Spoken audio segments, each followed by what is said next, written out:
Bonjour à tous et à toutes. Aujourd'hui est une interview un peu exceptionnelle, mais elle fait partie aussi des engagements que nous avons à Police pour la vérité, de donner la parole aux personnes qui ont besoin de partager un message et de faire connaître une situation qui n'est pas conforme à ce que devrait être la réalité. Donc nous avons l'honneur à Police pour la vérité aujourd'hui de recevoir Rodolphe Detève, que je vais accueillir tout de suite. Bonjour Rodolphe, Bonjour Cathy. comment allez-vous? On fait aller depuis 2020. C'est compliqué. Mmh. Je remercie toute l'équipe de Police Vérité et Justice de me laisser communiquer sur le drame que ma famille a subi concernant l'homicide de ma mère, car je peux l'appeler comme ça, un homicide, bien sûr. Alors, moi je dirais tout au long de cette émission, et vous le savez, j'ai quand même des connaissances juridiques. Je parlerai tout au long de l'émission du décès de votre maman. Les causes de ce décès sont connues aujourd'hui, c'est vrai, parce que Oui, lorsqu'on découvre une personne sans vie pour laquelle ça pose question, la première qualification de l'enquête, c'est recherche des causes de la mort. Pour votre maman, les causes de son décès sont connues aujourd'hui. Ce qui n'est pas connu, c'est les circonstances de ce décès, qui peuvent être intentionnelles, ce qui effectivement pousserait vers l'homicide, mais qui peuvent être aussi non intentionnelles et qui pousseraient vers un homicide involontaire. Donc voilà, le cadre est posé. Et donc, nous, on est là pour vous accompagner. J'ai lu le dossier que vous m'avez transmis. J'ai plein de questions aussi sur l'enquête qui devrait être faite, qui peut-être a été entamée, je ne sais pas. Je vais le découvrir avec vous. Mais en tout cas, en tant qu'ancien enquêteur de police, je sais ce qu'il faut faire dans une procédure pénale concernant un décès tel que celui de votre maman. Et donc, on y reviendra. Je vous apporterai mes lumières d'ancienne enquêtrice. Donc, Rodolphe, je vais oui. vous demander tout simplement de nous expliquer ce qui s'est passé, comment votre maman est arrivée, pourquoi elle est arrivée donc aux urgences du CHU d'Amiens cette nuit du 30 août 2020. Alors, c'est dans la nuit, oui, du 30 au 31 août 2020, donc il y a 5 ans. Ma mère, tout bonnement, tombe de sa hauteur. Juste à l'entrée des escaliers, elle tombe de sa hauteur. Bon, elle s'est rattrapée tant bien de mal comme elle a pu, apparemment. Donc, de là, mon père, entendant ce bruit, il est descendu pour voir ce qui se passait. Et il l'a vue assise dans les marches, donc elle était assise. Et de là, elle lui a expliqué qu'elle était chutée et lui, il a essayé de la relever. Bon, il n'a pas pu, elle hurlait. De là, il l'a changé quand même, il a appelé les pompiers. Jusque-là, tout va bien. Donc, les pompiers arrivent, ils font les premières constatations. Donc, rien de méchant. Ils constatent juste une blessure au poignet et au genou. Donc, Alors, excusez-moi, Rodolphe, elle est tombée, est-ce qu'on sait de combien de marches elle est tombée? Elle est tombée de sa hauteur. Donc, minimum de D'accord, 2 donc marches. de la dernière De marche, on première va marche. dire. Sur les 2 D'accord, premières marches. Donc, d'accord. elle était au rez-de-chaussée. Ah oui, elle Donc, montait. Donc en fait, oui. c'est alors qu'elle montait qu'elle attaquait les. D'accord. Ok, Donc, merci. de là, on va dire que tout va bien, puisque, comme il est dit dans le rapport des pompiers que nous avons demandé, c'est ce que nous avons demandé en premier d'ailleurs, il est dit que elle a été transportée au CHU Amiens-Picardie en tant que blessée léger. Donc, genoux et poignets, toute bonne foi, foulés. De là, il faut savoir que moi, je n'étais pas au courant qu'elle était à l'hôpital. Voilà. Je l'ai su, malheureusement, j'ai appris que quand il y a eu le décès. Donc, D'accord. de là, mon père, comme lui, il était déjà bien malade, donc il ne peut pas l'accompagner. Et je pense qu'il ne pensait pas la tournure que ça allait prendre, quoi. Je veux dire, Mm. Je pense qu'il a dû penser dans sa tête qu'elle allait revenir le lendemain ou peut-être juste après avoir été là-bas, quoi. Voilà. Mhm. Le problème, c'est qu'elle n'est jamais revenue. Donc, même pour lui, il a appris, en même temps que moi, quasiment le décès. D'accord. Donc, Donc, votre ma maman, sœur elle est emmenée par les pompiers aux urgences de l'hôpital d'Amiens oui, et elle y arrive à 1h50 le 30 oui, août. Hein. oui. D'accord. Donc, qu'est-ce que vous pouvez nous dire sur la prise en charge au niveau de ce service? D'abord, savoir si elle a été prise en charge. Parce qu'il y a tellement d'incohérences dans le dossier, même des urgences, que c'est pas évident de tirer l'épingle du jeu, mais bon, on y arrive quand même. C'est-à-dire que, bon, elle est prise en charge, je ne vais pas procéder par ordre chronologique. Elle est prise en charge à 4h02 du matin. C'est ça. C'est le De début de sa là. prise en charge. De là. Donc, Bon, il s'est passé 2 bonnes heures hein, depuis qu'elle est là. Hein. Ça fait plus de 2 heures qu'elle est là. oui, mais le souci, quand j'ai regardé le dossier, parce que bon, ce qui s'est passé, c'est qu'on a vu le dossier, c'est-à-dire qu'à 3 heures, on va commencer par le décès, même je vais revenir sur le décès, après sinon je vais être obligé d'enchaîner.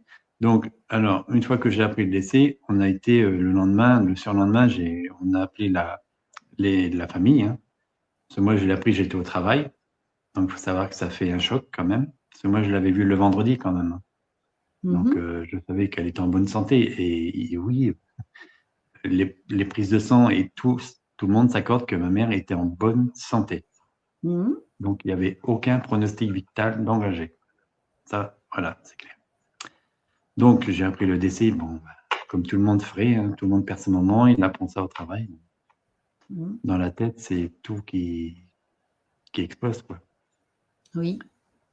Donc, je reprends un peu mes consciences. Donc, je quitte le travail, hein, parce que mes supérieurs m'ont laissé partir. C'est toute bonne foi humainement. Et ensuite, je contacte mes sœurs qui sont dans le sud, qui remontent du sud. Il faut savoir que j'ai une de mes sœurs qui était venue passer quelques jours aussi dans le nord de la France. Elle venait quasiment de repartir à 4 jours près. Oui. Donc, vous voyez, elle avait fait des photos avec ma mère, ils avaient été se promener, ils avaient été partout. Même pour elle, c'est pas évident de descendre en sachant que tout allait bien. Et 4 jours après, elle est obligée de remonter parce que ma mère, elle est morte. Oui, c'est extrêmement violent, oui, effectivement. Donc, de là, bon, on avait déjà téléphoné parce que le temps qui remonte, il faut quand même un peu plus de 8 heures.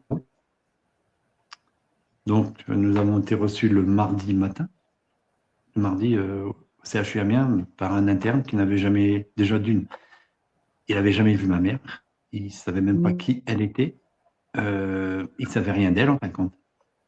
Oui. Je sais pas, quand il y a un décès qui survient comme ça, même à l'hôpital, au minimum, on met quelqu'un qui fait soit partie du service ou, je ne sais pas, quelqu'un qui l'a vu, Mais le problème, c'est que personne n'avait vu ma mère dans le service.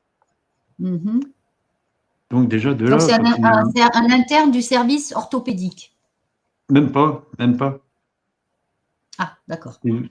Même pas, c'était juste un interne comme ça. Parce que votre maman, elle est décédée au service orthopédique. Oui, traumatologie. Hein Voilà. Du service d'Amiens. Okay. Donc, on ne l'a pas cru. En gros, on ne l'a pas cru. Vous n'avez pas cru parce que ce qu'il vous disait, c'était pas… c'était flou. C'était flou. On voyait très bien qu'il cherchait ses mots. Non, il cherchait ses mots. Et à un moment donné, c'est vrai, je posais plein de questions pour savoir comment. C'est normal, hein, parce que je viens de perdre ma mère comme ça, sans savoir pourquoi. Je savais qu'elle était en bonne santé, même qu'elle avait 77 ans, elle était en très bonne santé. Donc, on ne meurt pas aujourd'hui d'un genou foulé, d'un poignet foulé. Ça ne m'est jamais arrivé, je n'ai jamais vu ça. Donc, et à un moment donné, il s'est énervé. Et je lui ai dit, écoutez, monsieur, je viens de perdre ma mère, là, je ne sais toujours pas qu'est-ce qu'il en est. Même vous ne le savez même pas. Je fais, à un moment donné, c'est normal que je vous pose des questions. Bien sûr. C'est vrai qu'à ce moment-là, il a attardé son écran d'ordinateur vers moi. Je dis, vous me le faites voir, mais moi, ça me dit rien, moi, ça. Je ne connais pas tout ça, moi. de là, je lui ai dit, je fais donc après, qu'est-ce qu'il en est, comment ça va se passer? C'est là qu'il nous a un peu expliqué. Et dans les explications, il nous parle d'autopsie. Et je fais, oui, l'autopsie, ça se passe comment? Il fait, c'est à moi de faire la demande. Bon, je lui ai dit, bah, allez-y, faites. Donc, c'est une autopsie médicale. C'est pas une Oui. autopsie judiciaire, on est d'accord, hein? C'est pas le procureur de la République qui a demandé à faire cette autopsie. Non, non, c'est nous. D'accord. OK. C'est nous. Donc, ben, ça, l'autopsie, hein, on y reviendra un peu plus tard. Donc, on fait la demande. Et dans la foulée, on lui demande aussi de savoir qu'est-ce qui s'est passé avec les aides-soignantes, les infirmières. Bon. Donc, il nous a emmenés voir. Ben, on n'en savait pas plus, parce que même eux ne savaient même pas que ma mère était décédée. Dans leur service. Dans lequel de service alors? Dans le Service service traumatologie. traumato où elle était? Hum. C'est ça, d'accord. Alors, il faut dire quand même que votre maman, elle est restée hospitalisée à peu près 28 heures. Hein. 24, voilà. même pas. Ben, elle est arrivée à 1h50 le 30 et elle est décédée donc le 31/08 enfin ils l'ont constaté à 5h et quelque chose. Hein. Donc Oui. voilà, ça fait, oui, ça fait un petit peu plus de Même 24 heures. Même là, sur les horaires, ils sont un peu... Mais bon, on en parlera après. Donc, ben, même eux, ils ne savaient même pas qu'elle était décédée. C'est-à-dire que, en gros, ils n'avaient pas le dossier devant leurs yeux. À un moment donné, on leur a demandé ce qu'il leur avait donné. Et ils cherchaient, soit à un moment donné, il lui avait donné de la morphine. À un moment donné, il ne lui avait pas donné de la morphine. Enfin, ça a duré peut-être 30 secondes comme ça, ce petit manège. Et après, on leur demande aussi... non, elle nous a dit, oui, de toute façon, au bout d'1 heure, après chaque décès, ils effaçaient le dossier. Ça m'étonnerait. Je sais. J'en ai eu confirmation avec le médiateur qui nous a reçus quelques temps plus tard. Mais bon, sur le coup, nous, on avait cru à ça aussi. Donc, on leur demande aussi, si vous voulez voir la dernière demeure, c'est logique. Où elle avait... où elle est décédée, donc sa chambre. Ils se sont trompés de chambre.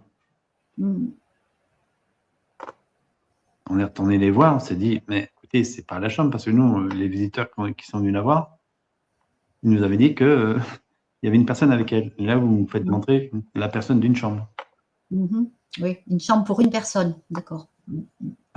Après, votre maman, elle a été hospitalisée, c'est sur un week-end. Oui. Le samedi 30, le 30, c'est un samedi, c'est ça? Oui, oui, c'est ça. Et donc, le 31, le jour où elle décède, c'est un dimanche. Donc, effectivement, les équipes ne sont pas forcément les mêmes. Et comme elle est restée peu de temps, il est évident que les gens du début de semaine, ils n'étaient pas là le week-end. Hein. Donc, oui, mais bon, quand on regarde sur un ordinateur, il y a le numéro de la chambre. Après, ça n'excuse pas le fait que quand on sait qu'une famille d'une personne décédée dans le service vient, quand même, on se renseigne, on lit le dossier, voilà. C'est ça, quoi, parce que même s'ils ont pris... correctement. Parce que je sais très bien que juste avant qu'ils prennent le service, ils font un staff d'équipe, donc obligatoirement, ils savent qui est décédé, ils savent où ça, ils savent, voilà quoi. À chaque fois qu'il y a un changement de service, il y a un staff et qui s'éclipse de tout ce qui s'est passé, voilà. Donc, je pense pas à l'erreur du week-end, quoi. Non, non, c'est qu'ils savaient rien, quoi, en fait. Oui, ils savaient rien. Ils savaient rien. Pour moi, déjà, ils l'ont même pas surveillé, donc ça, c'est clair. Oui, oui, oui. Mais enfin, ça, je ne sais pas. Mais ce qui est sûr, c'est que la personne qui vous reçoit le lundi, elle n'était pas là le week-end, donc elle ne sait pas. Elle aurait pu se renseigner, mais elle ne s'est pas renseignée. C'est ça qui dérange un petit peu quand même. Mais moi, je voudrais quand même revenir, Rodolphe, parce que vous avez sauté en fait toute sa prise en charge aux urgences. J'allais y revenir. Bon, alors je vous suis, mais ok, je suis votre logique. Allons-y. Juste parce que là, comme ça, après, je passe l'épisode de ceci, parce que comme ça, après, ça sera 10 fois mieux. Et donc, comme il s'était trompé de chambre, donc nous, après, on n'avait plus rien à faire, nous sommes repartis. Et ensuite, on avait demandé à être reçu par un médiateur. Donc, il ne nous a pas reçu tout de suite, hein, parce que à la base, on avait rendez-vous, on va dire, en décembre. Et on avait reçu un courrier qu'il fallait encore attendre il fallait attendre parce que, bon, pour des questions de sanitaire, bon, je veux bien, mais bon. Eh oui, on est en pleine pandémie Ouais, mais Covid. bon. Ouais, de la fumisterie, mais bon, c'est pas grave, ça. Ensuite, donc, aux urgences, pour revenir aux urgences, parce que bon, après tous ces épisodes-là, on était déjà un peu plus armés, parce qu'on avait aussi reçu entre-temps le rapport des pompiers. Et de là, Oui, que vous avez demandé. Vous l'avez demandé, oui. le rapport des pompiers. Et de là, des urgences, ben, on savait très bien où qu'on mettait les pieds. C'est-à-dire que ma mère a été aux urgences. Bon, oui, elle est arrivée à 1h50 du matin. Mhm. Il y a des moments sur le dossier, il parle d'1h33, donc allez savoir. Mais bon. Mhm. Elle est arrivée, on va Oh, dire, à 1h50. 1h33, c'est la date de la chute, la soi-disant chute dans l'escalier à la maison.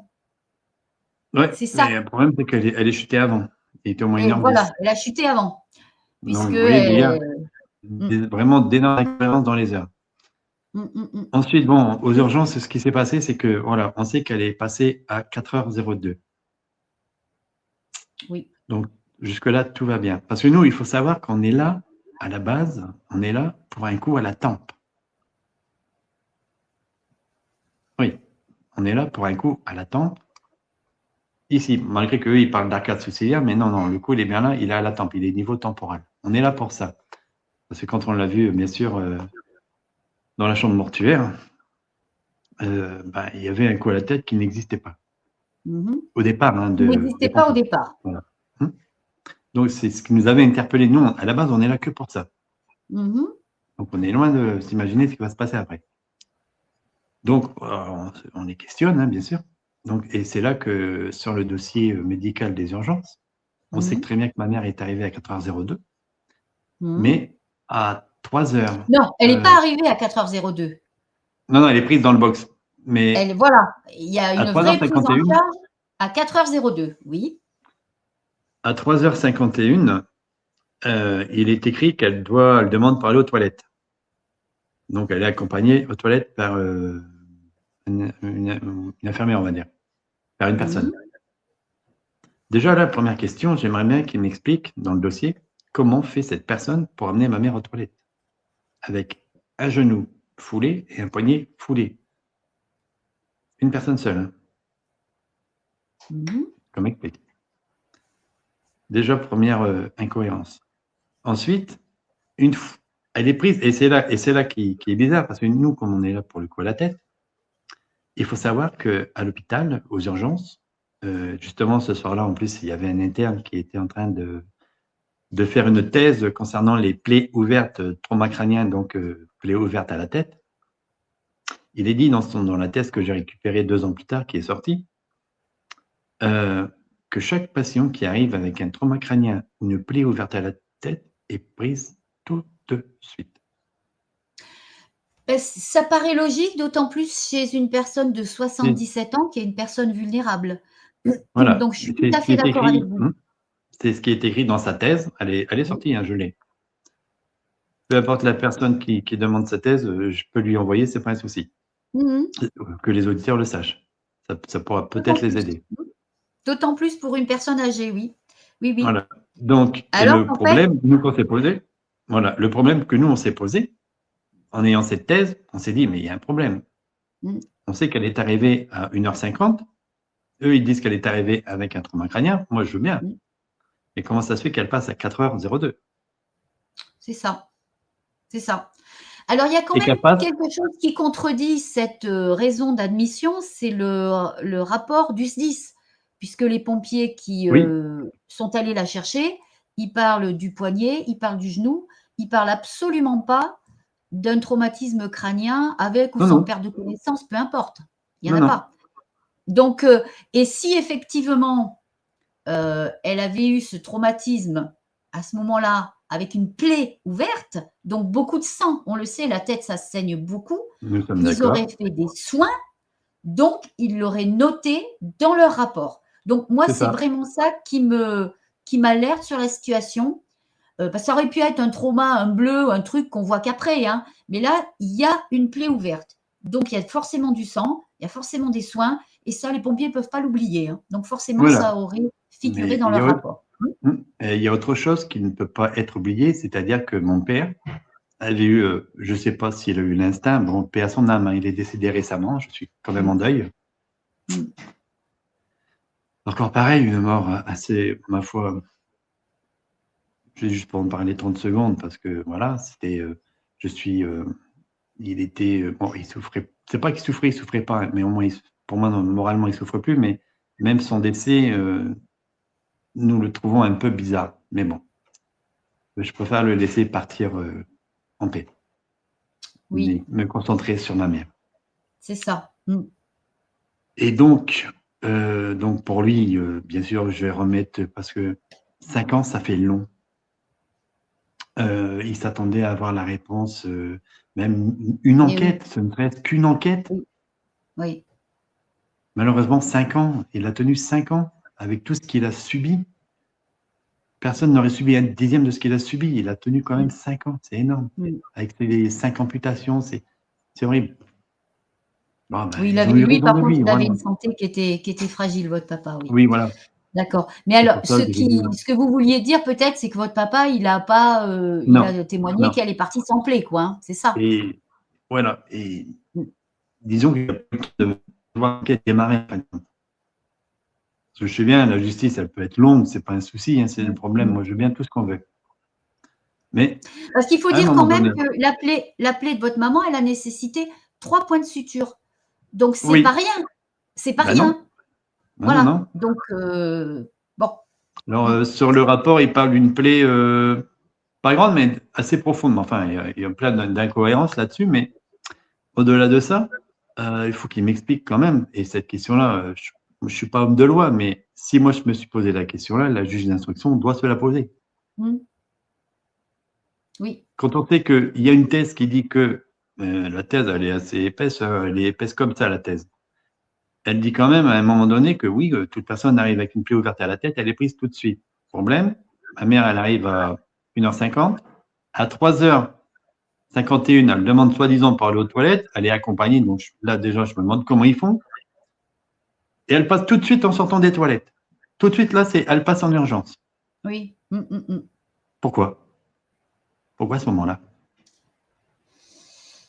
C'est ça. Et puis en plus de ça, elle passe le scanner à la tête à 5h37 du matin. Un scanner cérébral. Oui. Et les points de suture, ils sont faits, je crois, à 6h26.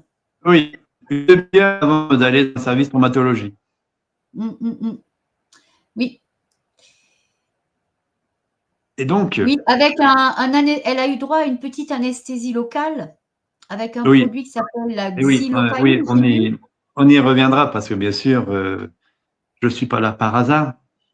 Parce que, bien entendu, il faut savoir que le CHU Amiens-Picardie, je les gêne, je les dérange, aussi bien que l'État, que le gouvernement, la justice, la santé. Je les dérange. Parce que je ne lâche pas. Et je ne lâcherai pas. C'est à votre honneur, hein.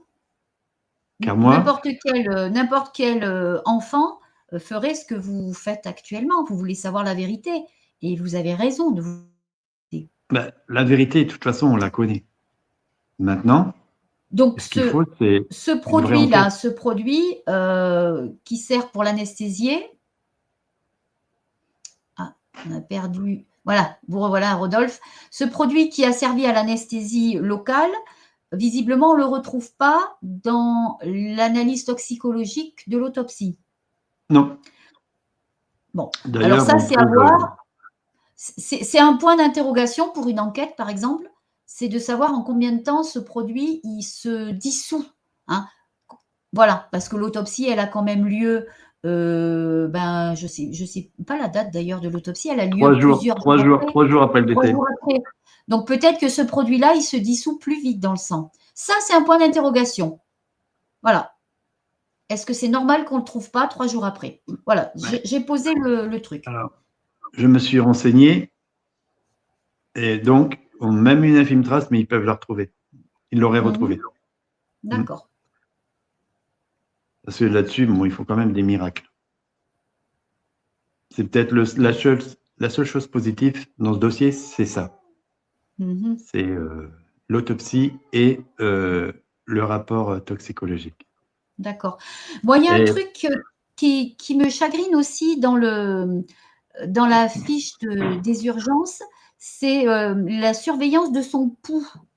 Parce qu'elle avait un pouls de sportive, en fait, votre maman, hein. Elle était à 57 pulsations à 2h01, elle est à 60 à 3h49 et à 6h, elle est à 90. Alors, qu'est-ce qui s'est passé pour que son pouls s'accélère? Est-ce que on lui a filé un médicament qui aurait excité le pouls? Je ne sais pas. Ça aussi, c'est une question que je me pose. Pourquoi tout d'un coup, son pouls, il est un tiers plus important que précédemment? Je l'avais remarqué aussi, ça. Bon, après, Vous l'aviez on constaté sait, aussi? oui. Après, on sait que Alors, le on a tramadol est là. Ça, il est clair. On va revenir plus longuement après, mais on sait qu'il est là. Donc, mais le tramadol, il y a tellement de choses à dire dans ce dossier que pour l'instant, je vais rester quand même sur les urgences avant d'en finir avec eux. De toute façon, oui. ils ne sont pas anodins à ce qui vient de se passer. Il s'est passé quelque chose aux urgences, c'est-à-dire qu'il faut savoir que mon père, comme je disais tout à l'heure, il a changé ma mère. Oui, Avant de avant le partir. départ. Voilà, il a changé. Donc, je pense déjà que si ma mère avait eu un trauma crânien au niveau temporal, surtout c'est le sang, ça gicle. Déjà, il y aurait eu des traces de sang sur les vêtements. Il l'a changé parce qu'elle était en pyjama? Oui. D'accord. Il a voulu qu'elle parte dans une tenue de Oui, ville. oui, oui, plus correct. D'accord. OK. Donc, il l'a changé. Et pareil, arrivé aux urgences, donc une fois que tout s'est terminé, nous avons aussi récupéré du coup les habits qu'il avait changés, qu'on a récupérés aux urgences. Toujours pareil, il n'y avait pas de sang. D'accord. Donc, quand ils ont mis le sarrau, parce que ça s'appelle un sarrau, quand ils Oui. ont mis le sarrau, voilà, quoi, je veux dire, comment ça se fait que déjà qu'il n'y a pas de sang même sur ce vêtement-là. Voilà. Ouais. Donc, à ce moment-là, on savait qu'il n'y avait pas de quoi à la tête, on le sait. D'accord. Et j'ai posé, si ce n'est pas 100 fois la question à mon père, t'es sûr, elle n'a pas de quoi à la tête? Non, non, non. De toute façon, il était affirmatif. De toute façon, c'était une tête bornée. Donc, il était affirmatif. D'accord. Donc, il faut qu'on accélère un petit peu. Donc, est-ce que vous avez autre chose à dire sur ce passage aux urgences? Là, il n'y a pas grand-chose à dire, à part qu'ils nous donnent des explications. De toute façon, on reviendra dessus tout à l'heure, parce que justement, on n'en a pas tout à fait fini avec eux. Mais à cela, c'est déjà énorme dans le dossier, que même le juge d'instruction, quand on voit tout ça, pourquoi il n'y a eu aucune audition du service des urgences? C'est sûr. Elle le quitte à quelle heure, le service des urgences pour, Alors, encore problème horaire. À un moment donné, il parle de 7h, à un moment donné, il parle de 7h12. C'est pas grand-chose, hein, il n'y a que 12 minutes, mais c'est énorme parce que quand on sait qu'un hôpital, c'est à cheval sur les horaires. Oui. Donc là, mais bon, quoi qu'il en soit, on va dire qu'elle le quitte à 7h du matin. Et est-ce Alors, qu'il il y faut a savoir, une heure, est-ce qu'il y a une heure à son arrivée au service traumato? ils disent 7h03 ou 7h12, ça dépend. Il y a un schmilblick dans ces 12 minutes-là, c'est incroyable. D'accord. C'est pas grand-chose, hein, mais c'est pas normal, déjà. C'est un peu comme la chambre qui se trompe de chambre, quoi. C'est le même problème. D'accord. OK. Mais à cela, il faut savoir que ma mère, aux urgences, avait refusé, et c'est important ce passage-là, c'est très important. Il faut savoir qu'aux urgences, elle avait refusé par 2 fois la prise de paracétamol. Il faut bien retenir ça parce que c'est important ce qui va suivre après avec le rapport toxicologique. Et ça pourrait peut-être aider d'autres personnes, on ne sait jamais, parce que au cas où ça leur arriverait, et je sais que ça arrive encore, mais ça peut aider. Donc, elle avait refusé 2 fois le paracétamol. Pourquoi? Ça lui était contre-indiqué? Non, c'est parce qu'elle n'en voulait pas. Elle voulait pas. Ma mère, elle prenait jamais de médicaments à l'hôpital. Elle n'en voulait pas. Pourtant, elle cotait sa douleur à 10-10. Écoutez bien, la chaîne, 10-10. À 7 heures du matin, quand elle part pour aller dans le service, on va dire entre 7h et 7h12, voilà. Quand elle part pour aller dans le service traumatologie, je ne sais pas ce qui se passe à ce moment-là,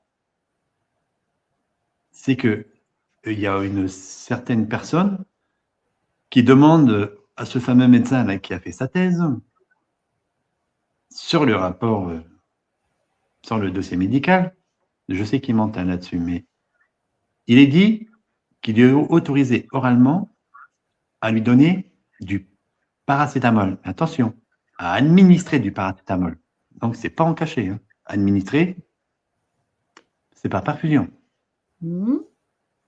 Alors, en sachant qu'elle avait refusé à 2 fois la prise de paracétamol. Oui.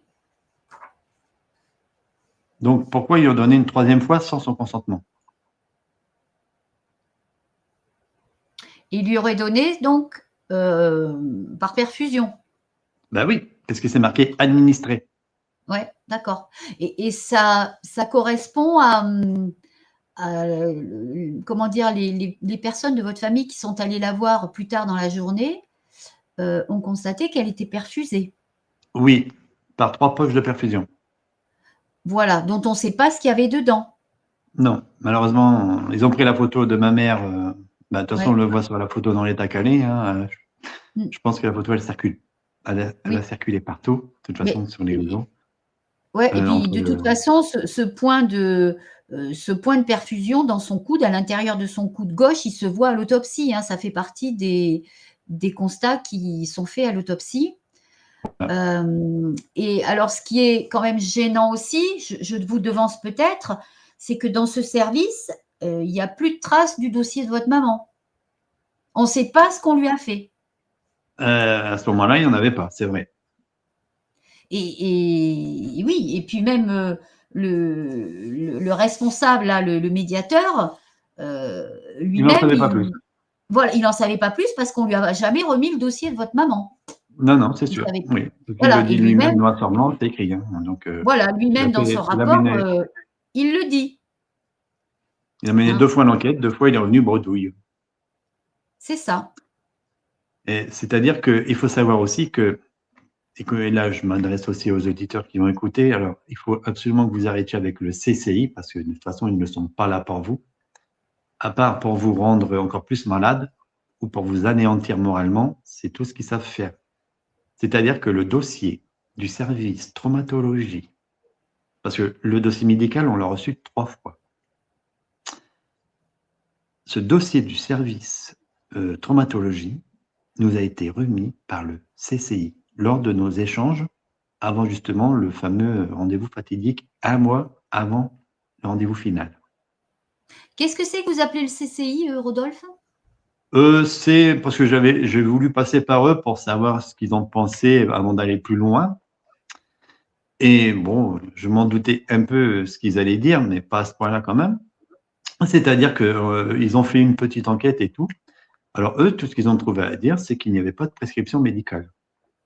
Ah, mais le CCI, c'est un service de l'hôpital. C'est un service de oui, contrôle. oui, pour indemniser les victimes et tout ce qu'ils ont fait. D'accord, ça doit être une commission de je ne sais quoi Oui, d'indemnisation. voilà. D'accord, oui, des accidents, médicaux. Oui, c'est ça. Ok, d'accord. Donc, ils m'ont réconforté dans le but d'aller plus loin, puisque obligatoirement, déjà que nous, on avait très bien vu qu'ils nous avaient remis un dossier qui n'avait rien à voir avec nos échanges. Donc, c'était en plus le fameux dossier médical du service traumatologie. En plus, il a été imprimé 6 mois après, ce qui n'est pas normal. Donc déjà, parce que tous les dossiers qu'on a, ils sont tous datés du même jour. Donc, oui. Oui, et puis c'est horodaté. Hein. Tout ça, c'est horodaté à leur près. Hein. Donc, même ça devrait au minimum intéresser la justice, qui jusque-là n'a toujours rien fait. Hein. Nous sommes le Nous sommes en février 2026. Faut savoir que le dossier, pour moi, hein, jusqu'à preuve du contraire, parce qu'on a quand même accès étant partie civile, il n'y a toujours rien dans le dossier. Aucune audition, rien. Même pas une confiscation de documents, rien du tout. Alors, À un moment donné, justement, je veux bien que Rodolphe, la justice soit longue. Mais là, on n'est plus dans le cas d'être lent, on est dans le cas de ne rien faire. oui, justement, à quel moment vous avez déposé plainte? Ça s'est fait une fois que j'ai rassemblé tous les éléments. C'est-à-dire, c'était à peu près quand? Peut-être 3 mois après, 3-4 mois après. En novembre plutôt? Octobre-novembre? Allez, Euh, septembre, octobre, novembre, ouais. Toc toc, mais parce que dis donc que j'avais pas été reçu tout de suite, donc la plainte a peut-être eu lieu peut-être 6 mois après. Ah, quand même! Ouais, parce que Ah j'ai oui. écrit au procureur, mais à chaque fois j'étais obligé de menacer parce qu'il me prenait pas au Ah, sérieux. c'est ça. Vous n'êtes pas Ouais. allé au commissariat, vous avez fait Non, un non, non, courrier non. au procureur Ouais. pour le saisir. J'avais deux solutions. J'ai pris celle-ci, mais sinon j'en ai une autre de réserve. D'accord. Et quand, à la suite de votre courrier là au procureur, vous avez eu un retour du procureur? Vous avez reçu un Pas- courrier comme quoi il mandatait Hum, une enquête, non? oui, mais pas tout de suite. Pas tout de suite. J'ai écrit Mhm. et il a jamais répondu, en fin de compte. Il n'a jamais Sur le, répondu. sur le premier envoi, il n'a jamais répondu. Mhm. Ce qui n'est pas normal, toutefois. Mhm. Un mois après, j'ai renvoyé un courrier. Mhm. Mais cette fois-ci, j'ai été plus crash. Ouais. C'est-à-dire, j'ai parlé avec mon cœur, j'ai parlé avec mes tripes, et je lui ai fait comprendre mon mécontentement, Mhm. et je lui ai dit que de toute façon, que je médiatisais l'affaire. Mhm. D'accord. Vous avez menacé de médiatiser. OK. Ouais, carrément. Et D'accord. Et donc 15 là, jours vous avez après, été convoqué. Vous avez été convoqué oui. dans un. C'est au commissariat, je suppose. Oui, après, on a été au commissariat, oui. Mhm. Mhm. C'est pas tout. Parce que c'est bien, on a été au commissariat. La brigadier qui nous avait reçus à l'époque, très bien, franchement, elle aurait fait son travail. Au bout d'un moment, elle attendait justement le compte rendu de l'expert de Lille, parce que le dossier était parti à Lille. Déjà, premier retour de l'expert, rien à dire. Ça s'est passé à l'hôpital Sud. Le tramadol sort de là-bas. À ce Tramadol? moment-là, le tramadol sort du CHU, malgré qu'il n'y a pas Oui. de prescription médicale. Ça va. Oui. Mhm. Donc, ça va. Ça veut dire qu'il y a un meurtrier qui se balade encore dans l'hôpital aujourd'hui. Donc, le procureur décide à ce moment-là, et ça, je le sais parce qu'on me l'a dit, textuellement, voilà ces mots. Bon, je vous enlève le dossier car il est trop lourd pour vous. Ah, la brigadière, mais bien sûr, mais c'est sûr que c'est un gros dossier. C'est un dossier criminel, hein. Que ce soit volontaire ou involontaire, c'est criminel. Donc c'est plutôt des enquêteurs de la police judiciaire qui doivent du SDPJ, on appelait Justement, ça comme ça à l'époque. justement, j'étais dans le truc judiciaire de la police. Non, oui, mais vous étiez au commissariat, à l'échelon de la sécurité publique. Et il y a l'échelon judiciaire au-dessus qui est la PJ, mais vraiment le service départemental de police judiciaire. C'est ça, en fait, le truc. Tout le monde croit, quand on est entendu par un officier de police judiciaire, qu'on est entendu par la PJ. Oui, la police judiciaire, mais locale. Et au-dessus, Hmm. il y a la direction de la police judiciaire. Voilà, Bah, départementale, voire régionale. Donc, c'est pourtant, normal. elle a été prête, franchement, à enquêter, hein, parce qu'elle Mais attendait oui, justement le retour mais, mais oui, elle était de ce certainement fameux prête à document, quoi. enquêter. Mais le problème, Mais c'est que les petits commissariats, ils n'ont pas le temps de travailler sur des dossiers comme ça. C'est pour ça qu'ils sont pris par des services qui ont beaucoup moins de dossiers, mais des dossiers plus conséquents au niveau des actes à faire. Voilà. ouais, mais bon, je pense qu'il aurait mieux fait de lui laisser parce que peut-être qu'aujourd'hui, il y aurait eu un peu d'avancée quand même. Parce que là, avec un juge d'instruction, je suis désolé, mais elle fait rien du tout, hein. Ah ben, alors après, s'il a donc effectivement la juge d'instruction, le procureur. Alors, quelle qualification a été mise sur Ils enquêtent sur quelle infraction? Homicide volontaire. Homicide volontaire. Bon, donc, ok, ils ont pris l'infraction, la qualification la plus grave. Hein. Donc, ça démontre quand même, normalement, l'intérêt qu'on porte à l'affaire. Ils saisissent une juge d'instruction, ce qui fait que les policiers travaillent sous les ordres non plus du procureur, mais du juge d'instruction, qui donne les actes. Et le juge d'instruction, comment dire, normalement, il doit talonner les collègues. Il doit vraiment leur dire, vous faites ça, ça, ça, vous entendez ça, ça, ça. Et il doit, tous les 6 mois à peu près, il fait le point de où en est l'enquête. C'est le minimum. C'est ça le sérieux d'une enquête judiciaire. Oui, et c'est ça qui est bizarre, c'est comme justement on a accès au dossier du fait d'être partie civile. Partie civile. Est-ce que vous avez été entendu par la juge d'instruction? Ah oui, même le médecin traitant de toute façon.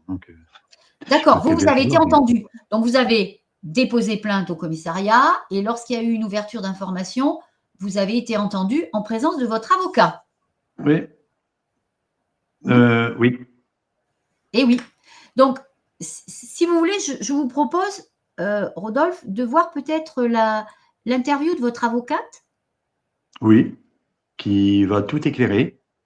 Voilà. Qui devrait servir au minimum aux futures victimes, parce que dans les hôpitaux, il faut savoir, le problème, il est systémique.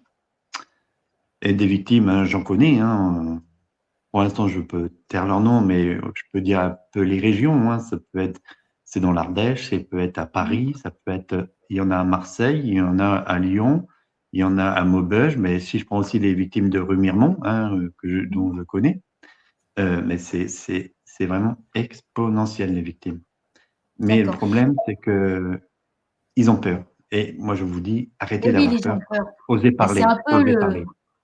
C'est un peu le pot de terre contre le pot de fer. Hein. Ouais, cette avocate, elle est interviewée par qui, là, sur cette petite vidéo? Alors, c'est... ah, puis là, je suis sur mon téléphone. C'est des reporters, c'est des journalistes de médias indépendants. D'accord. Thérèse Lab Media. Et là, elle était venue exprès, en plus de sa région natale, du Grand Est, exprès pour c'était justement, on parlera tout à l'heure du mémorial, c'était lors du mémorial. D'accord. Ben, je vous propose de regarder la petite vidéo. Et là, cette vidéo-là, c'est aussi avec, parce que l'affaire intéresse aussi ça a passé en Belgique aussi, il faut le savoir. Et là, c'est un reporter aussi, c'est les reporters citoyens belges qui se battent aussi contre l'injustice, il faut le savoir. Hein, on fait ce qu'on peut avec les moyens qu'on nous donne. Donc, elle a été interviewée là en vidéo. Voilà, c'était en vidéo, oui, c'est ça. C'était en vidéo, mais bon, elle a donné de son temps, voilà, et je trouve que, mais moi, je savais même pas, en plus. Donc, j'ai eu la grande surprise et la satisfaction de ce commentaire. Que tout le monde va écouter. Écoutez, on la regarde. Merci. Sans explication. Donc, évidemment que c'était bien fondé et que c'était légitime. Alors, est-ce qu'il y a une ouverture d'enquête? Là, vous avez un peu répondu. Hein, donc, oui. À partir du moment où on a eu le relevé de l'empoisonnement par tramadol, il y a une ouverture d'enquête alors judiciaire qui se fait. Alors, la procédure judiciaire, l'enquête judiciaire s'est déclenchée grâce à Monsieur de Thèves et personne d'autre. D'accord? C'est lui. C'est grâce à lui que l'affaire intéresse aujourd'hui la justice. C'est personne d'autre. C'est la volonté d'un homme, d'un fils meurtri, qui a décidé de mener les choses pour qu'il sache, pour savoir quelles étaient les causes de ce décès. Et pour le respect de la mémoire de sa mère, bien sûr. Donc, c'est Monsieur de Thèves qui a déposé plainte. Monsieur de Thèves a vraiment eu un comportement exemplaire. Il a utilisé toutes les voies douces, le dépôt de plainte simple auprès de la gendarmerie ou le commissariat, je ne sais plus. Ensuite, il a saisi par la voie civile le médiateur au sein de l'hôpital pour qu'il y ait une enquête interne, pour avoir les explications suite aux conclusions de l'expertise. Il a vraiment usé de toutes les voies amiables parce qu'aujourd'hui, je dirais qu'on est plus offensif, mais en tous les cas, depuis le début, M. de Thèves cherche des réponses et il le fait depuis le début avec beaucoup de courage et avec beaucoup de dignité. D'accord. C'est quand même un combat qui mène depuis près de 4 ans, c'est ça, hein? C'est terrible parce que vous avez une famille qui ne peut pas faire le deuil, alors que je pense qu'on pourrait avoir les éléments de réponse, je crois, peut-être que je me trompe, mais je crois qu'on pourrait les avoir dès aujourd'hui, en réalité. Et je ne sais pas s'il y a une intention.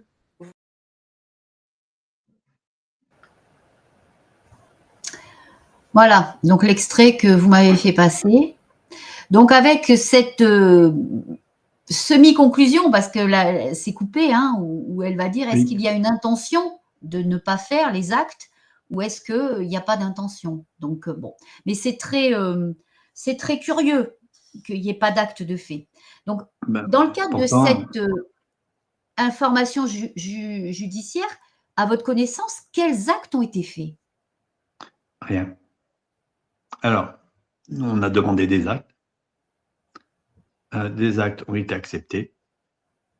Lesquels? Problème.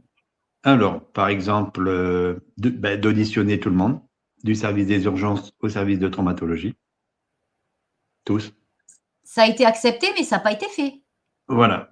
De confronter, parce qu'il faut savoir qu'au CHU Amiens, il y a eu un deuxième cas d'empoisonnement par tramadol sur le nom de Maria Pereira. On a demandé à auditionner, à vérifier les deux services où elle est décédée, empoisonnée Maria Pereira, où a été empoisonnée ma mère. Ça n'a jamais été fait. À savoir s'il n'y avait pas eu une personne qui s'était baladée là-bas ou voilà, quoi, on ne sait jamais. On a vu que c'est du tramadol quand même, 2 fois le même empoisonnement. C'est pas rare. On a demandé aussi à vérifier le fichier central de la pharmacie de l'hôpital. Oui. On a demandé aussi à auditionner la voisine de chambre de ma mère ainsi que sa famille qui lui ont rendu visite. Donc, et aussi à confisquer les PC et regarder dans les fichiers centraux de l'hôpital la moindre escarce de traçabilité de ces produits. Ouais. Mais rien n'a été fait. Ça a été accepté, mais pas fait. D'accord. Donc, ce n'est pas des petites demandes d'actes, hein, c'est vraiment tout est ciblé, quoi. Ouais, tout est ciblé. Mais c'est exactement ça. Et c'est ce qui aurait dû être fait, mais dès le départ, quoi. Hein, Bah oui. Et puis moi, je dirais au-delà de ça, parce que l'autopsie, elle est faite dans l'hôpital par le service de l'hôpital, donc qui a, comment dire, un conflit d'intérêts. Donc l'autopsie aurait dû être refaite sur instruction du procureur de la République. Ou après, une fois qu'est saisi le juge d'instruction, sur instruction du juge d'instruction, quoi. On ne peut pas être partie prenante comme l'est l'hôpital. Il y a un gros doute sur peut-être le personnel ou enfin, moi, j'ai beaucoup de doutes sur quelqu'un qui se baladerait dans l'hôpital avec du tramadol dans sa poche, qui va le mettre dans la perfusion. Non, Quand même oui, pas exagérer. J'y crois pas, ça. Faut pas exagérer. Mais c'est comme le médecin, quand on a passé au TCI, le médecin qui dit que ma mère avait fabriqué le tramadol. Oui. Oui, parce qu'on ne l'a pas dit quand même, mais la dose qu'a eue votre maman, c'est pas une petite dose. Non, c'est exponentiel. Alors, il faut savoir que cette dose a été retrouvée 3 jours après le décès. Oui. Donc, c'est important de le savoir. C'est-à-dire qu'ils ont retrouvé 4080 nanogrammes, certes, mais c'est 2 fois et demi le taux mortel. Oui. C'est-à-dire que 3 jours auparavant, le jour du décès, selon l'expert qui était en charge lors du CCI, et qui a dit que ce jour-là, potentiellement, c'est juste qu'on ne peut pas imaginer la dose, mais elle aurait pu avoir entre 6 à 8 doses létales. D'accord, le jour de son décès. C'est ça. Donc, c'est effroyable. Donc, Alors, je n'ose pas imaginer le cas de Maria Pereira. Parce qu'elle, c'est 4 fois et demi la dose létale qui a été retrouvée après le décès, 5 jours après le décès. Donc voilà. Donc, oui, l'hôpital cache quelque chose.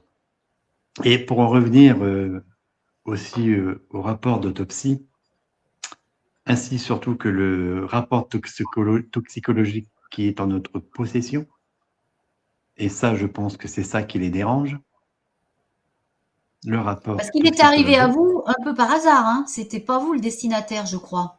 Non, non, non. D'ailleurs, même eux, ils se posent la question de savoir comment ça se fait qu'on l'a. Tant mieux. Tant mieux. Ben, tant mieux qu'il soit arrivé jusqu'à vous.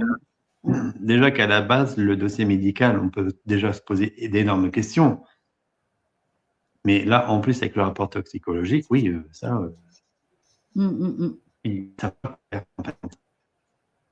Ah, c'est sûr, ils préfèrent ne rien faire, mais ils ne savent pas quoi faire. C'est-à-dire que dans le rapport toxicologique, je vais vous dire quelque chose. Le paracétamol, c'est un médicament 100% synthétique. Lui, il n'est pas comme les autres, il est vraiment 100% synthétique. C'est-à-dire que dans le rapport toxicologique, il n'y trouve aucune trace de paracétamol. Et on sait qu'à 7 h du matin, il est administré à ma mère, des urgences. C'est écrit noir sur blanc. Maintenant, il faut qu'il m'explique comment ça se fait qu'on n'en trouve aucune trace. Oui.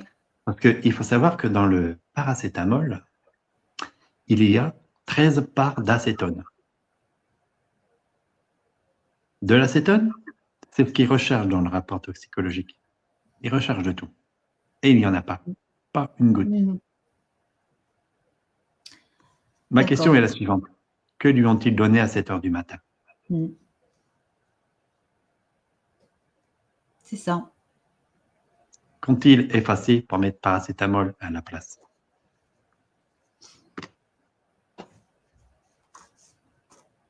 Parce qu'il est clair qu'à 7 h du matin, pour moi, il ne lui donne pas de paracétamol. De toute façon, il ne le retrouve pas dans le rapport toxicologique. Donc là-dessus, je ne suis pas tout seul à le dire. Ouais. Et ce qui est aussi, ce qu'il faudrait savoir, c'est qu'est-ce qu'on lui a mis dans cette perfusion qu'elle avait au service traumato.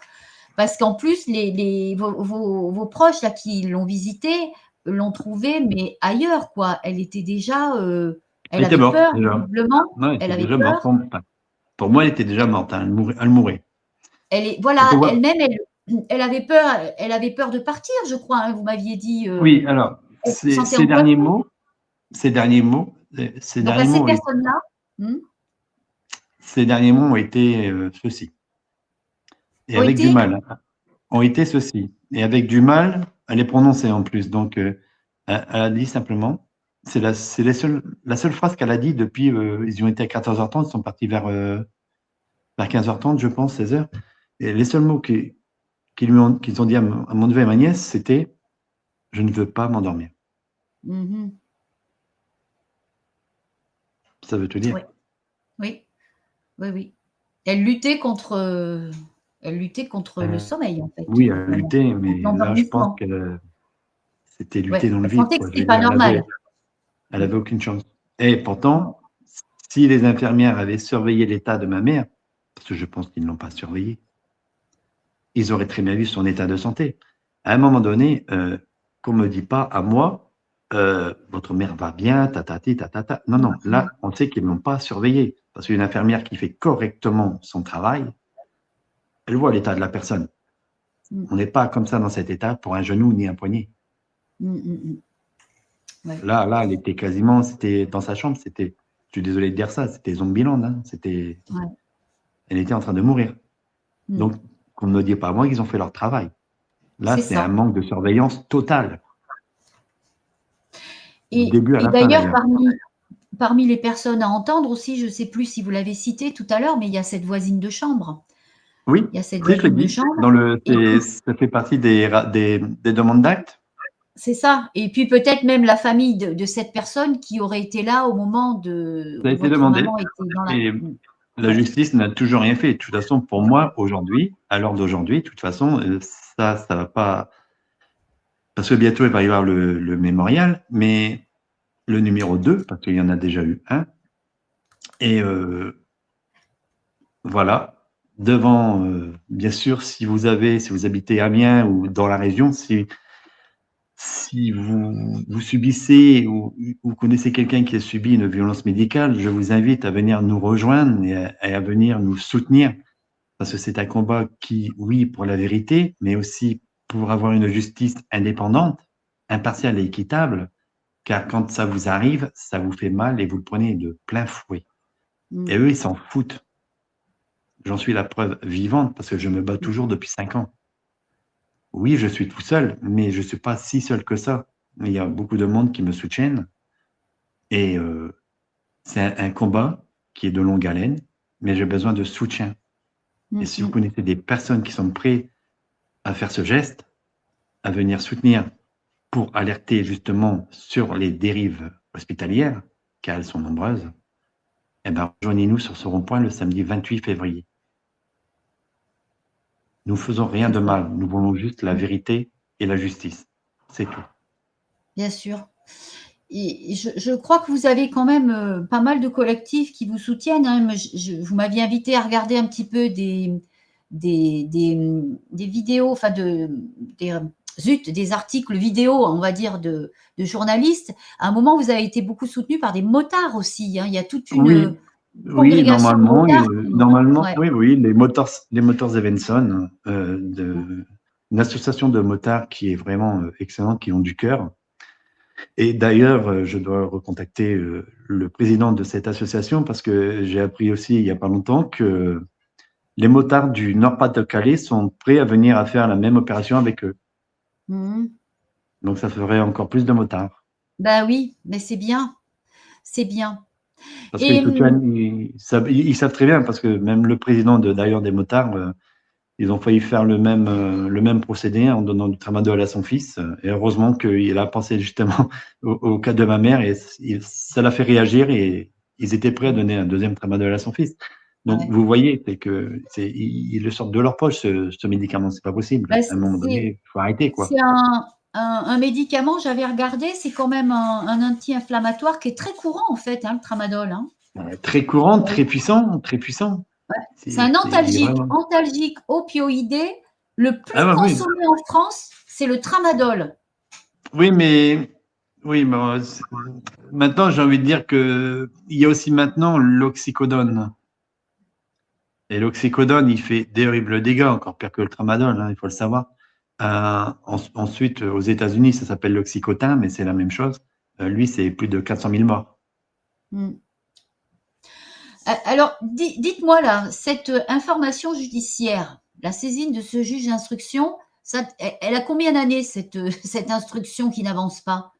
3 ans. Ça fait 3 ans. À peu près 3 ans, ouais.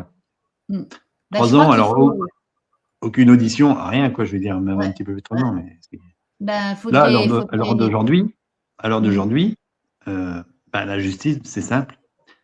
Elle ne devrait même plus enquêter. Elle a le rapport toxicologique. Elle doit condamner le CHU pour meurtre, point barre. On ne peut pas condamner un CHU pour meurtre, Rodolphe, c'est pas possible.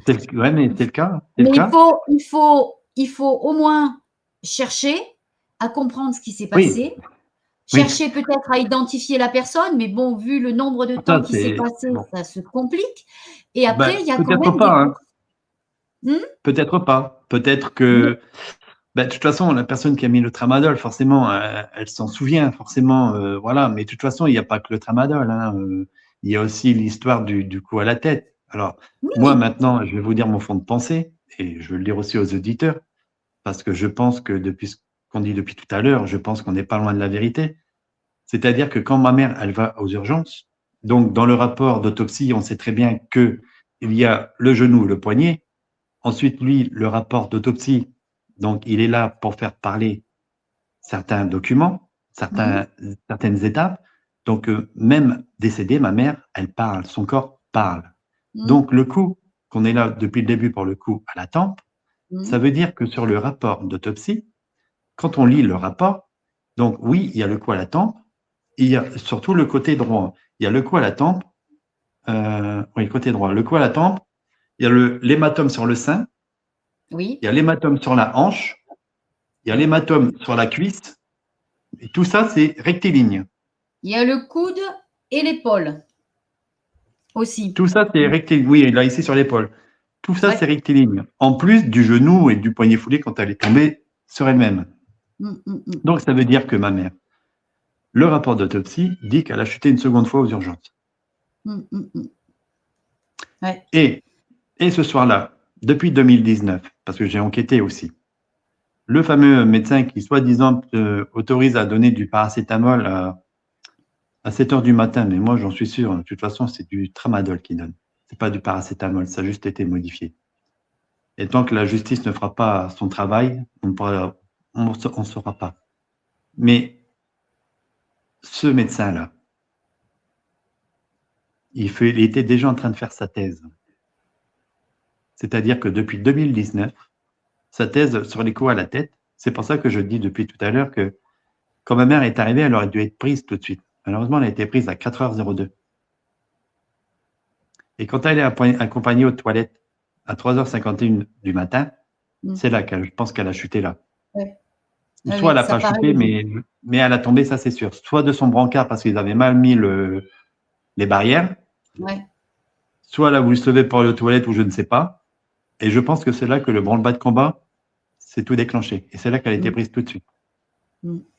Et comme il était en train de faire sa thèse, donc il a préféré protéger sa thèse pour 2 ans après, en 2022.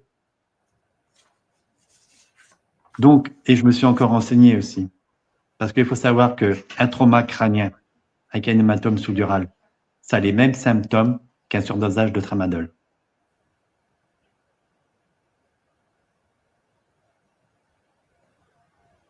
Ça, c'est ma thèse. Oui, mais votre maman, elle n'avait pas d'hématome sous-dural. Ben, bien sûr que si. C'est pas marqué non, dans c'est pas écrit dans. Ouais, non, c'est pas écrit dans le rapport, mais c'est sûr, elle en avait un. Ah non, eh bien justement, c'est là où on aurait bien eu besoin d'une deuxième autopsie. Oui, je sais. Je sais, mais bon, il faut déjà se contenter de ce qu'on a. Déjà, vous pouvez pas dire ça. Vous pouvez pas dire ça. Je le dis. Je le dis parce que c'est factuel. Hein, les documents sont là. Il suffit juste d'enquêter.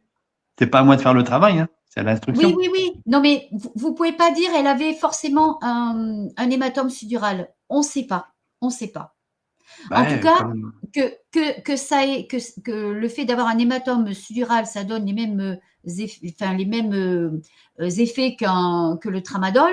Après, le trauma crânien, il est là.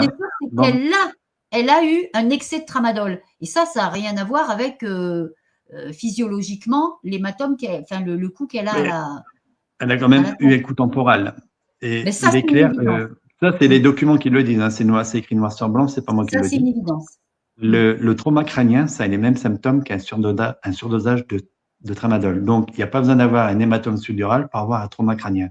En plus, c'est la région temporale et c'est là la plus sensible du corps humain. Et elle est profonde en plus, ça plaque. Donc, voilà. Donc, à un moment donné, c'est pas moi qui mens dans l'histoire. Moi, je veux juste la vérité. Ça, c'est sûr. Non, mais ça, c'est sûr. Ouais. Et puis vous êtes la victime, vous imaginez toutes les pistes. Je veux dire, c'est légitime. Hein. Ça, on ne vous en fera pas le reproche. Mais voilà, il faut vraiment se baser sur ce que vous avez dans le dossier. Et il y a déjà beaucoup de choses. On l'a. Il y a énormément de choses. Pour moi, l'interne, il a préféré sauver sa thèse que de voilà, parce que j'en suis sûr et certain. De toute façon, le dossier, pour moi, il est falsifié parce que c'est pour vous dire que aussi qu'à la fin du dossier médical, on regarde, on peut regarder, on peut éplucher tout ce qu'on veut. Ils arrivent encore à dire que ma mère, après avoir été enterrée, elle vient subir des soins. Ah oui. Alors ça aussi, c'est. Alors déjà, elle a un dossier au départ, on ne le trouve pas. Et puis après, des mois après, ils lui font des soins. Effectivement, c'est quand même. C'est complètement fou, cette histoire. Donc, et ça, c'est sur 3 mois, hein, septembre, octobre, novembre et décembre. Ouais. Ils sont forts quand même, ils sont forts. C'est à se demander ce qu'ils font avec leur dossier. Hein. Et pour couronner le tout, nous avons aussi récupéré les CD radiographie, scanner et tout ce qui s'ensuit. Et figurez-vous que ces radioscanners, ils sont datés du 18 janvier 2020. Oui. Mais ma mère, elle était à l'hôpital le 30 août. Et ça, la justice ne les a pas, parce que je lui donne pas, ça sert à rien. Mon gars, ils vont rien faire, ils font déjà rien, alors de toute façon, je les garde sous le coude. Attendez, c'est-à-dire que des scanners, il y a quoi sur ces scanners? Bah, des photos bizarres C'est des de ma scanners mère. de quoi? Bah, il y a la tête, il y a le genou, le poignet. J'ai fait analyser un peu les documents, bon, mais il y a surtout une photo qui sort de la 4e dimension, et c'est surtout daté déjà du 18 janvier. Rien que cette date-là, déjà, Donc, bien avant son décès. bah, bien avant l'hospitalisation aussi, oui. Bien avant la chute même. Oui, mais elle était patiente dans cet hôpital, elle avait déjà été vue dans cet Pas hôpital? récemment, puisqu'elle avait été 2 ans dans le sud, donc déjà. Oui, donc en janvier 2020, elle n'était pas dans cet hôpital, quoi. Mais non, sinon, elle n'était pas à l'hôpital, non. D'accord. Bon. Effectivement, il y a un problème. Très gros Il y a un vrai problème. problème. Très gros. Ouais. Ok. Alors, Rodolphe, on arrive un petit peu au bout de notre émission. Oui, il y aurait encore plein de choses à dire, mais bon. Ouais. C'est déjà énorme ce qu'on essaie de démontrer, de ce qu'on essaie de dire. Ouais. Mais surtout que là, pour moi, c'est simple. Hein, nous vivons, et là, je le dis fermement, ouvertement, hein, oui. Et de toute façon, bientôt, je vais déposer plainte contre l'État pour déni de justice. Ben, je pense, oui. Je pense que. Parce que je n'ai pas le choix. Et le prochain rendez-vous que je vais avoir avec l'avocate, c'est ce qui va être annoncé après le mémorial. Parce qu'au bout d'un moment, je suis désolé, on est là, on fait tous son travail, on fait tout ce qu'on peut. La vie est dure pour tout le monde. Mais à un moment donné, même quand un crime est commis dans un hôpital, je suis désolé, hôpital ou pas, ça doit être jugé, condamné s'il le faut, mais jugé. Je sais bien, hein, on n'envoie pas un hôpital en prison. Mais l'hôpital, je suis désolé, il se dit 26e hôpital d'Europe, mais à un moment donné, ils n'ont pas dû voir les dossiers que comporte cet hôpital. C'est pas possible. C'est normal qu'il y ait une enquête sur un homicide, qu'il soit volontaire ou involontaire, peu importe. Votre maman, elle aurait dû rentrer à la maison. Et ce qui s'est passé mérite d'être enquêté. On doit découvrir parce que c'est sécurisant pour personne, en fait. C'est sécurisant pour personne. D'abord pour elle, et puis ensuite pour tous les autres, quoi. Enfin, je sais pas, moi, toute la ville d'Amiens devrait être. Alors en plus, si vous dites qu'il y a une autre petite dame qui a vécu la même chose, mais toute la ville d'Amiens devrait être debout, quoi. Ils devraient tous venir au mémorial le 28 février. C'est pas possible. Ça, et il faut savoir que je suis avec l'association Pinocchio FDF contre les violences médicales hospitalières. Nous sommes sur un dossier, bon, je ne vais pas dire le nom pour la famille et pour justement aussi, on ne sait jamais, mais je suis sur l'association est sur un dossier avec constitution de partie civile concernant justement une euthanasie, un soin de confort, qui n'était pas un soin de confort, puisque cette personne a subi le soin médicamenteux le plus grave, la mort, même si elle était déjà dans un état pas bien, hein, elle n'était pas en bonne santé, mais le problème, c'est qu'ils n'ont pas prévenu la famille de leur décision. Ah oui. Or que ce genre de choses se fait collégialement. Bah, bien sûr. Bien sûr. Là, c'est écrit noir sur blanc. Qui prennent la décision de faire un soin de confort, mais ce n'était pas un soin de confort en fin de compte, parce que non seulement ils n'ont pas, parce qu'un soin de confort, on réhydrate la personne. On lui fait les soins, voilà, pour les escarres, on leur retourne tous les 2 heures, s'il le faut, tous les heures. Oui, on prend soin d'elle. Voilà. Là, ce n'était pas le cas. La femme s'est desséchée comme ça devant leurs yeux. J'ai les photos, c'est horrible. Comment peuvent-ils, j'appelle pas ça soigner, ni faire taire quelqu'un sans douleur? Elle est morte crispée, elle est morte dans la douleur. Comment on peut faire ça en 2026 dans un hôpital? Ouais. Je suis tout à fait d'accord. Autant que ma mère ne s'est pas vue partir, mais là, cette dame, elle s'est vue partir et souffrir. De toute Enfin, votre maman, quand même, elle disait: «Je veux pas m'endormir», hein, Oui, Je pense parce qu'elle qu'elle avait sanglotait, elle compris, hein. savait. Oui, elle avait Mmh. compris. Elle avait compris. Ouais, Donc, ouais, ouais. comment la justice française ne Mmh, peut-elle mmh. pas enquêter sur ce genre de crime Ouais, hospitalier? ouais, je suis tout à fait d'accord avec vous. Mmh. En tout cas, prenez soin de vous, mais surtout de vos proches, parce que avec le recul, vos proches, vos anciens sont en danger. Bah, bien sûr, mais on l'a vu en plus 2020, c'est quand même l'année du Covid. Il y a eu beaucoup de personnes âgées Mais, qui ont été, et comment dire, heureusement que 24 heures avant, elle voit son médecin traitant parce qu'elle avait fait une prise de sang comme ça et elle était pas mmh, positive, mmh, elle était négative. ouais. Ouais, ouais, ouais. Mais bon, on a eu quand même beaucoup de personnes âgées qui ont été, bah, qui ont été amenées à la mort à coups de Rivotril aussi, hein, Nous sommes donc d'accord. Nous c'est sommes une année d'accord. où on a maltraité les personnes Et ça âgées continue. Et ça continue.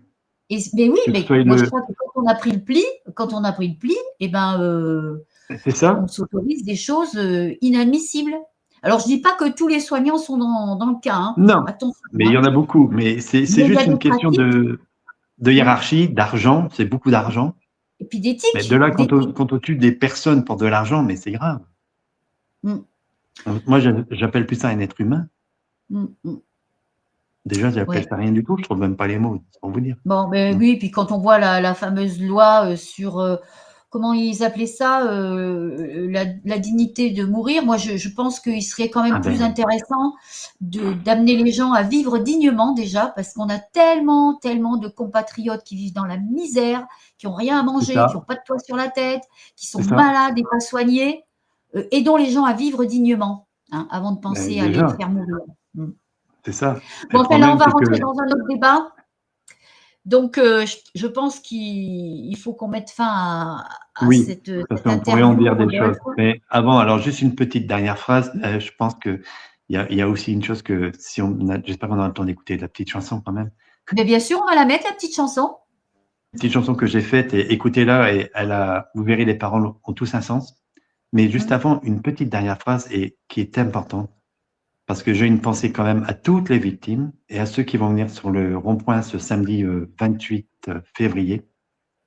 Je tairai leur nom pour le moment. Euh, il y a un site internet qui est en cours de construction et qui est bientôt finalisé, de Pinocchio HDF, parce que ce Pinocchio HDF, c'est une association qui, disons, autorise les gens à parler ce que la justice sert de silence. Mmh. Toute injection sans consentement libre et éclairé est un crime. Bien sûr, bien Voilà sûr. ce que j'ai à dire. Mmh. Et je vous dis à tous à très bientôt et merci à tous ceux qui ont permis jusque-là de me pousser pour que je résiste à ce monstre, parce que c'est un monstre. C'est un monstre de faire ça et en nous laissant sans justice, sans rien. C'est Mmh. des monstres, tout simplement. Mon pays a tué ma mère, mais il me doit une vérité. Mmh.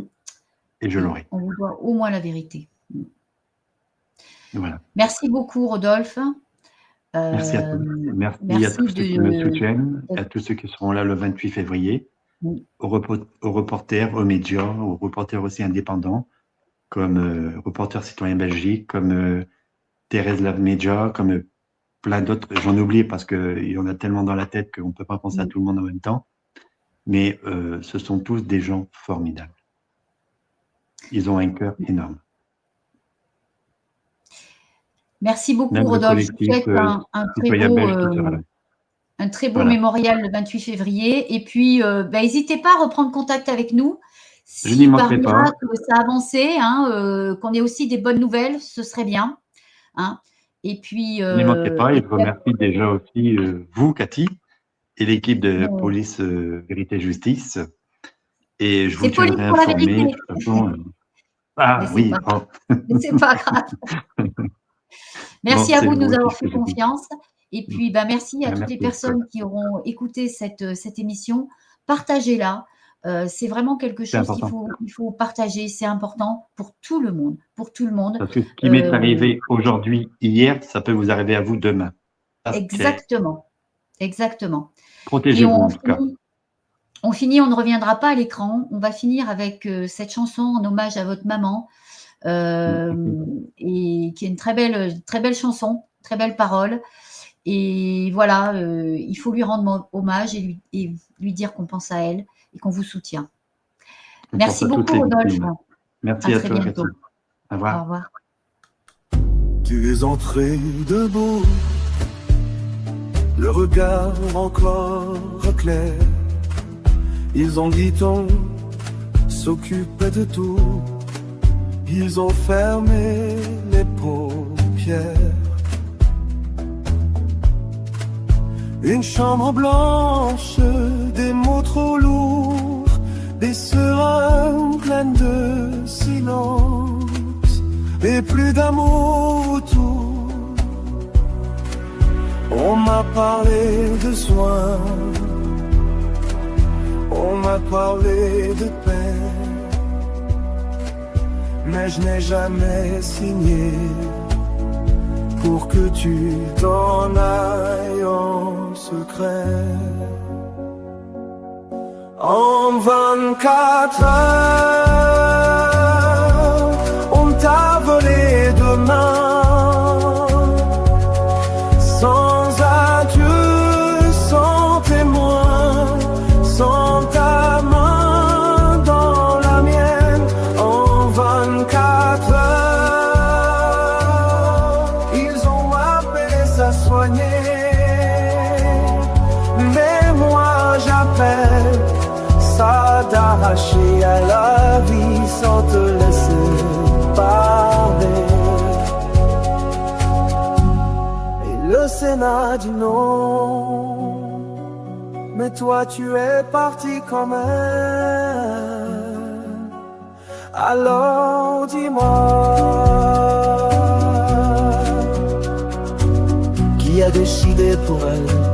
Ils ont parlé trop vite, ils ont piqué trop fort, ils ont confondu la fatigue avec le droit de donner la mort. Du tramadol dans les veines, du sommeil dans les mots. On endort la douleur, mais on endort l'espoir aussitôt. Pas de fin de vie annoncée, pas de dernier choix, juste un protocole appliqué quand la vie dérange parfois.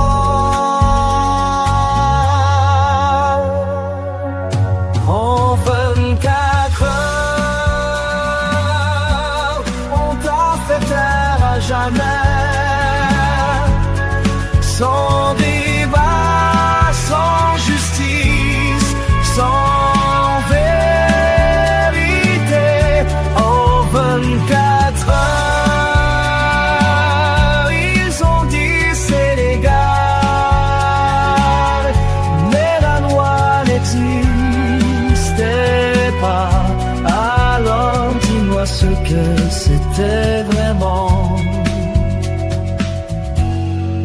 Ce n'était pas un choix, ce n'était pas une demande, c'était une décision prise quand ta voix tremblait trop pour se défendre. Ils appellent ça dignité, moi j'appelle ça abandon. Ils appellent ça l'humanité, moi j'appelle ça un silence qui tue à l'injection. J'ai cherché la vérité dans des dossiers barrés, des dates après la mort, des pages falsifiées, un juge nommé, puis plus rien. 5 ans de nuit pour une mère qui ne demandait rien. Alors j'ai pris ta voix, je l'ai portée plus loin. J'ai fait de ta mort un combat, de ton silence un chemin. Dernier refrain. En 24 heures, ils ont volé ton droit de confondre, de refuser, de dire pas comme ça. En 24 heures, ils ont appelé ça aider, mais aider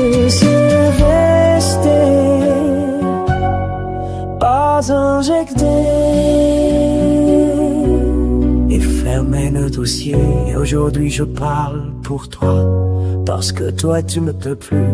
Ils ont pris ta vie en silence, moi je ferai du bruit jusqu'au bout. Le Sénat dit non à l'aide à mourir, mais toi, on t'a aidé à mourir quand même.